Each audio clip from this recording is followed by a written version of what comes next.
Salut les organiseurs et bienvenue dans ce live numéro 175 de mon défi de 365 jours de live. J'espère que vous allez bien. Attends, je remets ça. J'avais bien mis ça et puis j'ai fait tomber mon téléphone. Et vous ça sert d'effet. Bref, hop là.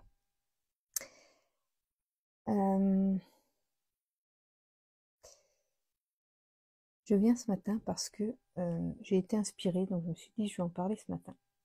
Je viens d'avoir une conversation avec une de mes abonnées et une qui a suivi mon programme Reconnexion et qui a eu un accompagnement personnalisé. Et du coup, ça m'a donné envie de partager ceci dans ce live et ça m'a rappelé aussi une conversation que j'ai eue avec mon chéri récemment par rapport à l'amour de soi.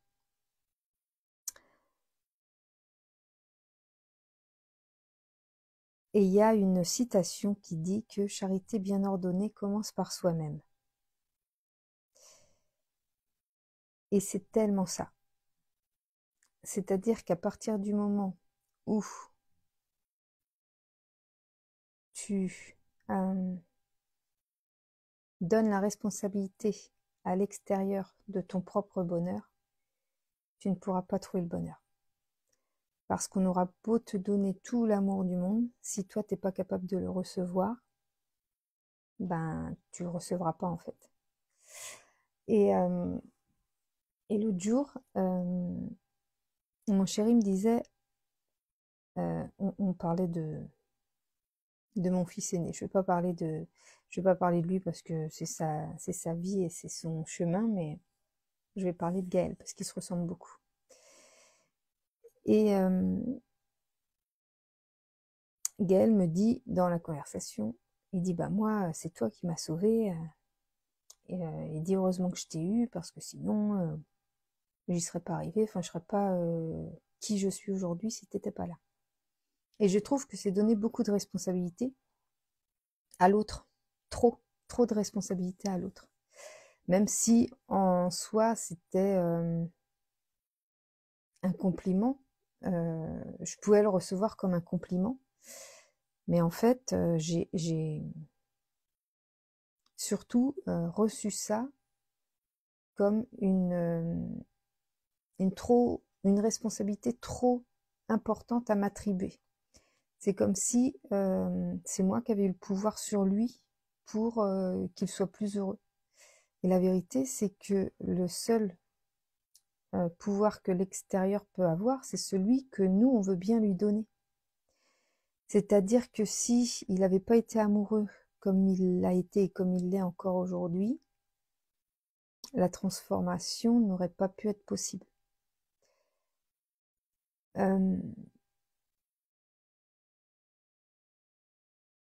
Quand je lui ai dit en fait, je lui ai dit je t'ai pas sauvé. Je dis c'est juste que tu étais à ce moment-là réceptif à accueillir mon amour en fait. Tu étais réceptif à accueillir ce que moi je pouvais t'apporter ou que j'avais envie de t'apporter. Je dis mais c'est pas moi qui t'ai sauvé, c'est toi qui t'es sauvé tout seul parce que tu t'es nourri finalement de ce que moi je t'ai donné. Mais moi j'ai juste eu enfin je garde mon propre rôle, tu vois. C'est pas moi qui l'ai sauvé, c'est lui qui s'est sauvé tout seul. Il s'est juste nourri de ce que moi je pouvais lui apporter. Je trouve que c'est important de le dire et de le répéter et que tu l'ancres bien dans ta tête. C'est que tu veuilles trouver l'amour, que tu veuilles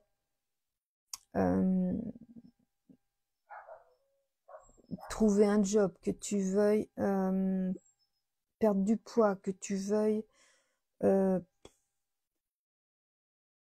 réorganiser ta maison, enfin, peu importe l'objectif que tu as,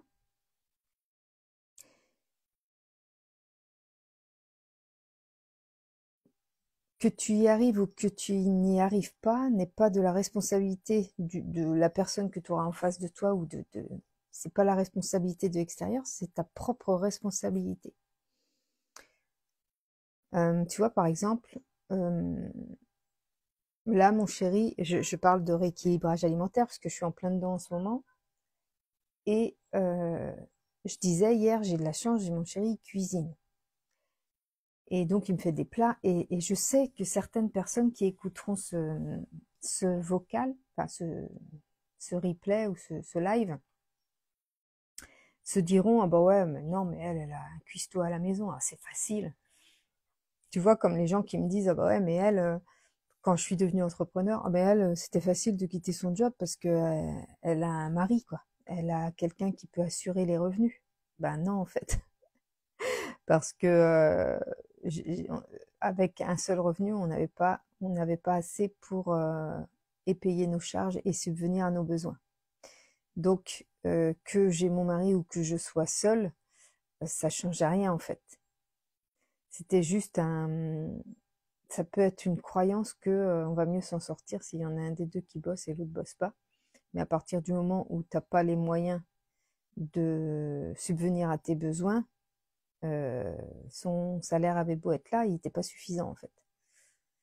Et, euh, et là, au niveau du rééquilibrage alimentaire, euh, si j'avais pas mon mari, mais que j'avais la volonté de vouloir me sentir mieux au niveau de ma santé, etc., parce que ma santé est super importante pour moi, ma liberté est super importante pour moi, et, et cette liberté, je peux pas l'avoir si je m'enferme dans un corps qui va mal, tu vois. Je peux pas me sentir libre si mon corps me fait mal, m'empêche de faire les mouvements que je veux, m'empêche de vivre une vie de liberté. Donc, de toute façon, je reste persuadée que même sans mon chéri, je, je me serais mise à la cuisine, ou j'aurais trouvé une alternative, ou j'aurais trouvé une solution pour mettre en place un rééquilibrage alimentaire. On met trop de pouvoir à l'extérieur. Comme moi, pourquoi est-ce que j'ai pas mis en place ce rééquilibrage alimentaire avant? C'est parce que je me disais, ah ouais, mais les enfants, ils sont tellement difficiles, et puis ils veulent rien manger, et puis ils veulent toujours manger la même chose, donc bah, je peux pas mettre en place un rééquilibrage alimentaire, c'est mort, c'est pas possible, etc. Voilà, j'entretenais ça, et je donnais le pouvoir à mes enfants de déterminer ce que moi j'allais manger. Je donnais le pouvoir à mes enfants de décider euh, des menus de tous les jours, quoi. Parce que eux, ben, ils sont dans une période où ils veulent toujours manger la même chose. Et donc, je me pénalisais en laissant le pouvoir à mes enfants. Et à partir du moment où tu reprends ton pouvoir, où c'est toi qui décides, bah, tu peux absolument tout faire. Et tu peux absolument tout créer, tout organiser, enfin recevoir toutes les opportunités, toutes les possibilités. Il y a tout qui s'ouvre à toi en fait à partir du moment où tu reprends ton pouvoir et que tu ne laisses plus l'extérieur prendre le pouvoir à ta place. Et donc l'excuse que je me trouvais avec les enfants aussi, c'est que ah bah oui, mais tu te rends compte, on va être obligé de faire deux menus parce que eux, ils veulent absolument pas manger la même chose que nous, et euh, et puis ça va être contraignant, et puis enfin bref, j'avais tout le temps ce mécanisme de pensée qui revenait sans arrêt, jusqu'au moment où j'ai dit ouais, mais là en fait moi, en laissant le pouvoir à mes enfants, ben je m'empêche de me sentir en bonne santé, je m'empêche d'avoir un corps qui fonctionne bien, je m'empêche d'avoir une meilleure énergie, je m'empêche finalement de vivre ma vie à moi, de vivre selon moi ce dont j'ai besoin moi. Et donc tu vois, quand tu travailles sur tes blessures et que tu guéris tes blessures, ben tu transcendes toutes ces croyances-là et tous ces blocages-là que tu te fais tout seul. Et tu reprends ton pouvoir. Tu laisses plus ton pouvoir aux autres, tu reprends ton pouvoir. Et là, c'est pas mes enfants qui ont pris mon pouvoir, c'est moi qui leur ai laissé. Je leur avais laissé mon pouvoir. Et, euh, et donc, j'ai repris mon pouvoir. Aujourd'hui, on fait deux menus. On fait un menu pour les enfants, un menu pour nous.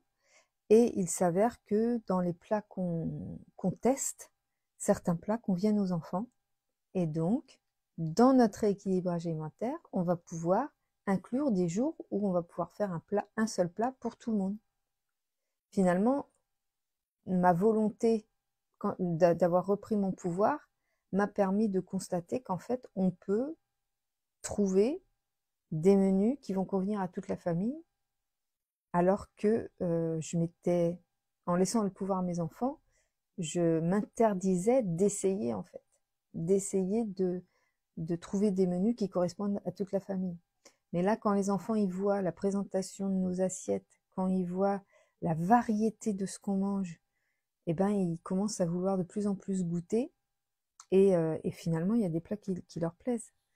Et ça me fait beaucoup sourire parce que je me dis, purée, j'étais tellement bloquée dans mon truc, ouais, ils veulent rien manger d'autre et on peut rien faire, et puis gna gna gna, bloquée dans mes croyances là, et qu'en fait, quand tu prends la décision de reprendre ton pouvoir et de faire comme toi, selon tes besoins, tes envies, et ben finalement, tout se met en place autour pour, pour faciliter cette décision, pour faciliter la reprise de ton pouvoir. Et c'était assez drôle. Et tu vois, par exemple, cette histoire de rééquilibrage alimentaire, mon abonnée, elle me disait que elle, quand elle arrivait facilement à mettre en place du rééquilibrage alimentaire, elle aime cuisiner, etc. Donc elle a vraiment tout pour elle pour y arriver. Et elle me disait, bah, avec mon ex-mari, il n'aimait pas les légumes, il n'aimait pas ceci, mais il n'aimait pas cela, donc j'ai lâché l'affaire et j'ai laissé tomber. Et donc ça m'a rappelé, moi, ce que je viens de vivre avec mes enfants et que effectivement j'avais aussi fait comme elle, parce que je n'avais pas pris conscience que c'était à moi de reprendre mon pouvoir. Et donc je lui ai juste partagé que effectivement la seule manière de réaliser ce qu'on désire, c'est de reprendre son pouvoir et de ne pas laisser le pouvoir à l'extérieur. Et du coup, je me suis dit que c'était intéressant de te le partager. Comme quand mon chéri me dit, bah, c'est toi qui m'as sauvé, ben non, c'est lui qui s'est sauvé tout seul parce que c'est lui qui a décidé de recevoir ce que je pouvais lui donner. Et en faisant ça, ben, il s'est juste ouvert les portes de son propre pouvoir. Et c'est ce que j'essaye d'enseigner à mes enfants, mais c'est pas toujours évident de leur faire comprendre que, que tout, enfin qu'ils ont ce pouvoir-là, que toute leur vie est construite en fonction du pouvoir qu'ils s'autorisent à avoir. Tu vois, j'ai eu une conversation avec ma fille et elle me disait, elle voulait rendre service à quelqu'un. Il y a quelqu'un qui lui a demandé un service, elle voulait lui rendre service. Et elle s'est retrouvée face à une personne qui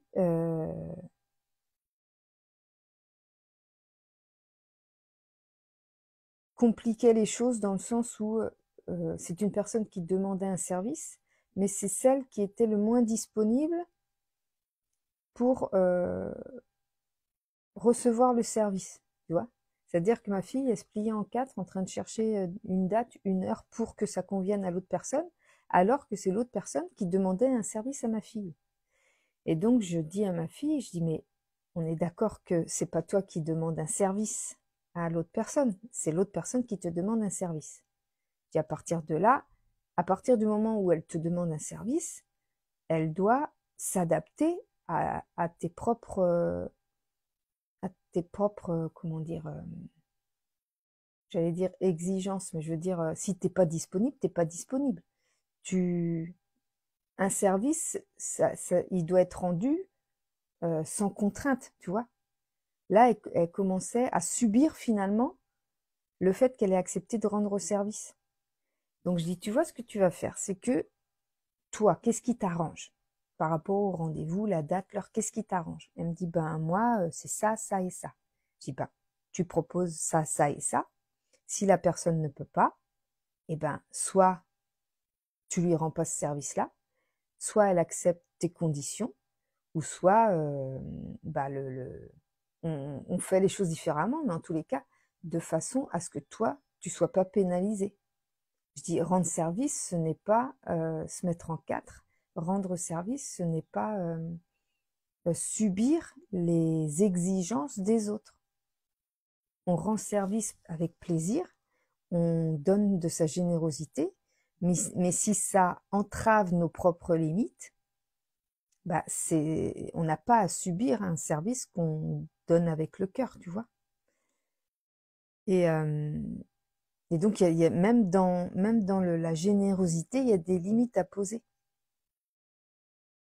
Tu vois, moi, quand je propose un appel découverte, c'est un appel qui dure 15 à 20 minutes. Et au début, je crois que les tout premiers que j'ai faits il y a 1 ou 2 ans, je mettais pas de limite. Donc, je faisais carrément un coaching d'1 heure, le truc gratuit, et puis j'entendais plus jamais parler de la personne. Et c'est quand j'ai posé mes limites que j'ai reçu, enfin j'ai accueilli, j'ai attiré à moi des personnes qui respectent ce temps limité. Tu vois, le dernier appel que j'ai eu, il a duré 20 minutes. Et c'est la personne elle-même qui au bout des 20 minutes, elle a dit merci, enfin parfait, machin, et elle me prend un accompagnement d'ailleurs. Mais c'est juste pour te dire que tu offres déjà quelque chose de gratuit. Tu offres un service, tu proposes un service gratuit. Que ce soit un ami, que ce soit professionnel, n'importe quoi. Un collègue, etc. À partir du moment où l'autre dépasse tes limites, déjà, il faut connaître tes limites. C'est quoi tes limites? Jusqu'où tu es capable d'accepter les choses? Et en général, quand tu commences à te mettre en quatre pour quelqu'un ouais, vraiment à te couper en quatre pour quelqu'un, déjà, là, tu as dépassé tes limites. Là, il faut que tu revoies ton truc. Faut que tu revoies tes limites. Et ça, c'est un programme que je vais bientôt t'offrir. J'espère que je vais pouvoir le sortir pour le 1er juillet avec un super bundle pour tout l'été. Un bundle, c'est en fait une promotion qui va regrouper mes 3 programmes. Reconnexion, les 5 blessures et Libération. Pour le lancement de Libération, j'avais envie de rassembler ces 3 programmes parce que ils sont vraiment complémentaires. Et du coup, j'espère réussir à le faire, mais j'ai 5 jours pour le faire. On croise les doigts. Et donc, ce programme-là, il va te permettre de poser tes limites par rapport aux autres et dépasser tes propres limites à toi. Donc, ça va jouer sur 2 tableaux. Mais toujours est-il que quand tu n'arrives pas à poser tes limites, quand tu n'arrives pas à répondre à tes besoins, il y a un travail à faire par rapport à l'amour que tu te portes. Reprendre ton pouvoir, c'est te redonner suffisamment d'amour, de valeur, d'estime pour ne plus culpabiliser, d'imposer tes limites et de partager tes besoins, d'exprimer tes besoins et de répondre à tes besoins. Tout part de l'amour de soi. C'est pour ça que charité bien ordonnée commence par soi-même. C'est que plus tu te donnes de l'amour, et plus tu pourras en donner en retour aux autres. Et plus tu attireras aussi l'amour à toi. Des personnes qui seront... moi, je vois les clientes que j'attire aujourd'hui correspondent encore plus au profil des personnes que je souhaite aider, en fait. Parce que j'ai d'abord travaillé sur mon pouvoir personnel, sur l'amour de moi, pour attirer à moi des personnes dans la même énergie. Donc voilà, et c'est marrant parce que les personnes que j'attire en ce moment, les clientes que j'attire en ce moment, c'est des personnes avec qui je n'ai jamais parlé et je trouve ça magique. En fait, rien que les contenus que je partage, les ont attirés à venir me demander des renseignements ou des accompagnements ou à venir vers moi en fait. Et je trouve ça magique. Je trouve ça vraiment magique. L'énergie, c'est incroyable le pouvoir de l'énergie. Bref, je voulais te partager ça aujourd'hui, que tu dois d'abord te donner de l'amour. Et une chose que j'ai partagée avec mon abonné, c'est que comment est-ce qu'on se donne de l'amour? Comment est-ce qu'on apprend à combler un manque d'amour, un manque d'affection? Eh bien, tout simplement en se donnant de l'amour à soi-même. Et comment est-ce qu'on se donne de l'amour? Eh bien, en se donnant de l'attention. Tu vois, par exemple, moi, euh, je pourrais faire partie de ces personnes qui, comme elles travaillent à la maison, comme je travaille de chez moi, bah, je pourrais ne pas me maquiller, je pourrais ne pas bien m'habiller, je pourrais rester en pyjama toute la journée. Ça m'arrive beaucoup moins maintenant. J'en ressens moins le besoin, mais j'aime m'habiller comme si je sortais. L'autre fois, je restais à la maison et ça m'a fait rire. Je restais à la maison. Moi, j'avais mis cette robe-là. Je restais à la maison, puis je m'étais habillée comme ça, pomponnée, tout ça, enfin comme je fais d'habitude, mais visiblement, j'avais l'air plus jolie que d'habitude. Et j'ai Evan qui me dit non mais maman, tu sors pas aujourd'hui, enfin il n'y a pas de fête pour toi aujourd'hui, ou je sais plus ce qui me sort, un truc comme ça. Je dis j'ai pas besoin d'avoir une occasion spéciale pour me mettre belle en fait. Et, il me dit aussi des fois, bah, tu vas où? Je dis, bah, je vais nulle part. Il dit, mais t'as vu comment tu t'es habillée? Je dis, bah oui, mais parce que j'ai juste envie de me sentir belle, de me sentir bien. Et voilà, si me donne l'impression d'être belle ou ça me rend belle pour moi, et ben je le fais. Et tu vois, ça c'est plein de petites marques d'amour. Tu peux bah pour celles qui aiment bien cuisiner ou que ça leur fait plaisir, se préparer un bon petit plat, même si tu es toute seule. Ça peut être euh, juste se faire plaisir au moment où on a envie de se faire plaisir et pas compter sur les autres pour nous donner ce quelque chose qui nous manque. C'est à nous de nous le donner nous-mêmes en fait. Et si tu arrives à te le donner toi-même, tu le recevras en multiplié par l'extérieur. Mais il faut d'abord que tu commences par apprendre à te le donner à toi-même. C'est le plus important. Commencer par apprendre à te le donner à toi-même. Et une chose que je me répète, je me suis mis une petite note tous les jours, une petite alarme tous les jours qui me dit qu'est-ce que je peux faire aujourd'hui pour me faire plaisir sans justification. C'est-à-dire que voilà, je m'habille bien parce que j'ai juste envie de m'habiller, j'ai pas besoin d'une occasion spéciale. Je me prépare à manger parce que j'ai envie de manger ça, il n'y a pas d'occasion spéciale. Euh, je veux aller me balader en pleine journée ou je veux me créer un week-end dans la semaine et pas attendre le samedi dimanche, bah je le fais. Il y a pas de justification à donner.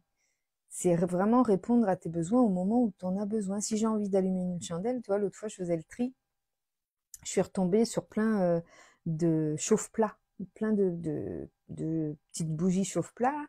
Et en fait, elles étaient toutes commencées et, euh, et ça m'embêtait un peu de les ranger alors qu'elles sont à moitié consommées en fait. Et je me suis dit, bah tiens, je vais allumer les petites bougies chauffe-plat. Donc j'ai fait tout dans une assiette, j'avais rassemblé toutes les bougies, puis je les ai toutes allumées et je les ai posées dans ma salle à manger comme ça. Et donc ça faisait une lumière dans la salle à manger et tout. Puis bah, toute la famille était super surprise. Donc, pourquoi t'as allumé les bougies là, machin? Mais en fait, on n'est pas assez habitué à se faire des petits plaisirs comme ça. Je dis non, j'avais juste envie d'allumer une lumière et puis je l'ai fait parce que j'en ai ressenti l'envie, donc je l'ai fait. Mais il n'y a pas de justification à donner. Tu vois, c'est comme quand t'aimes quelqu'un. Pourquoi est-ce que t'aimes quelqu'un? Pourquoi est-ce que j'aime Gaël? Parce que c'est Gaël, mais est-ce que j'ai besoin de chercher à savoir, ah bah c'est parce qu'il me traite comme une reine, ou c'est parce qu'il est gentil, ou c'est parce qu'il est serviable, ou c'est parce que euh, c'est tout un ensemble, c'est une aura, c'est une énergie. Je suis amoureuse de mon chéri parce que énergétiquement ou amoureusement ou je sais pas, hormonalement. Non, j'en sais rien. Je suis amoureuse de lui. Voilà, c'est lui quoi. Tu vois, il y a pas de justification à donner. Ben, quand tu fais quelque chose par pur plaisir, t'as pas besoin de le justifier. Ça te fait plaisir, ça te fait plaisir. T'as envie de le faire, bah tu le fais. Il n'y a pas besoin d'avoir une raison particulière. T'as pas besoin d'avoir des invités pour manger, pour bien manger. T'as pas besoin d'avoir des invités pour que pour bien ranger ta maison ou pour aménager quoi que ce soit. T'as pas besoin de raisons valables pour faire les choses. Si ça te fait plaisir, c'est suffisant en fait. Si tu en as envie, c'est suffisant. Et l'amour de soi, il commence par là. Fais des choses une fois par jour, au moins une fois par jour. Fais quelque chose juste pour te faire plaisir et sans justification à donner. Donc moi, je me fais ça tous les jours. C'est souvent une petite marche, une lumière allumée, le fait de bien m'habiller, de prendre le temps de prendre un bain, prendre le temps de peu importe, ou des fois c'est partager un moment avec les enfants, un moment avec Gaël, enfin des choses qui me font plaisir. Et au moins une fois par jour, plutôt que d'être toujours dans la contrainte, tu vois, quand je travaillais en tant que salarié et que j'allais tous les jours au taf et que ça se passait plus ou moins bien à certaines périodes, et bien là,